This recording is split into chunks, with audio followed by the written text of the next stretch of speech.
അജിത്രയിൽ നമസ്കാരം, good morning. ഞങ്ങൾ കേൾക്കുമായിരുന്നു, പൂർണ്ണമായിട്ടും അങ്ങ് പറഞ്ഞത് ഞങ്ങൾ ലൈവായിട്ട് തന്നെ സംപ്രേഷണം ചെയ്തിട്ടുണ്ട്. ഓക്കെ, അജിത്രയിൽ ഞാൻ അധിക സമയം എടുക്കില്ല. നമ്മൾ അങ്ങ് പറയാനുള്ള ഇതെല്ലാം പറഞ്ഞു. ഞാൻ അതുകൊണ്ട് അതിലേക്കൊന്നും ഡീറ്റെയിൽ ആയിട്ട് പോകുന്നില്ല. എനിക്ക് മൂന്നേ സംശയമേ ഉള്ളൂ അങ്ങ് പറഞ്ഞതിൽ നിന്ന്. അത് ഒന്ന് അങ്ങേക്ക് ക്ലാരിഫൈ ചെയ്താൽ നമുക്കത് അവസാനിപ്പിക്കാം.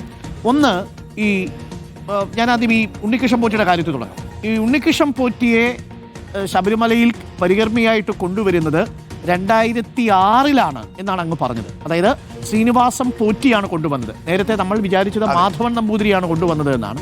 അങ്ങ് പറയുന്നത് ഈ ശ്രീനിവാസൻ പോറ്റിയാണ് എന്നാണ്. അന്ന് ദേവസ്വം ബോർഡ് പ്രസിഡന്റ് രാമൻ നായർ ആയിരുന്നില്ലേ അജയ് തറയിൽ?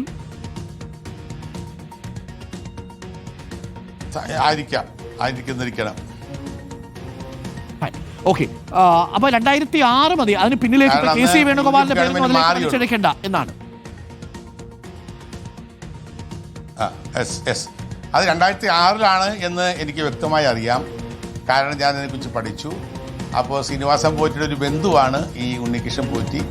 അന്നാണ് അദ്ദേഹത്തെ 4 പരികർമ്മിമാരെ ഒരു കീഴ്ശാന്തിക്ക് വെക്കാം. ഓക്കെ, അതിനിപ്പോൾ ദേവസ്വം ബോർഡ് ലിസ്റ്റുണ്ട്.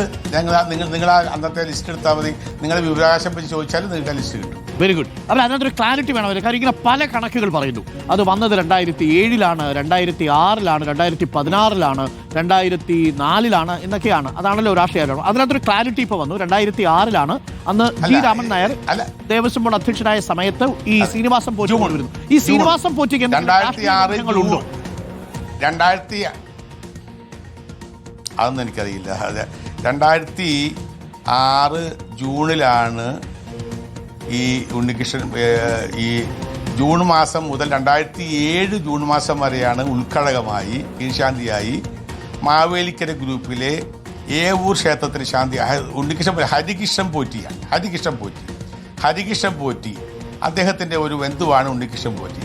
2006 ജൂൺ മുതൽ ഉണ്ണികൃഷ്ണൻ പോറ്റി പരിചാരകനായിട്ട് അവിടെ ഉണ്ട്. ഹരികൃഷ്ണൻ പോറ്റി കേട്ടോ, ശ്രീനിവാസൻ പോറ്റിയല്ല, ഹരികൃഷ്ണൻ പോറ്റിയാണ് അല്ലേ കൊണ്ടുവരുന്നത്? ഹരികൃഷ്ണൻ പോറ്റി അല്ല, അതെ, മാവേലിക്കര ഗ്രൂപ്പിലെ ഏവൂർ ക്ഷേത്രത്തിലെ ശാന്തിയായിരുന്ന ഹരികൃഷ്ണൻ പോറ്റി. ഓക്കെ, അപ്പൊ നമ്മുടെ ബ്രേക്കിംഗ് ഒന്ന് തിരുത്തണം. ശ്രീനിവാസൻ പോറ്റിയല്ല, ഹരികൃഷ്ണൻ പോറ്റിയാണ്.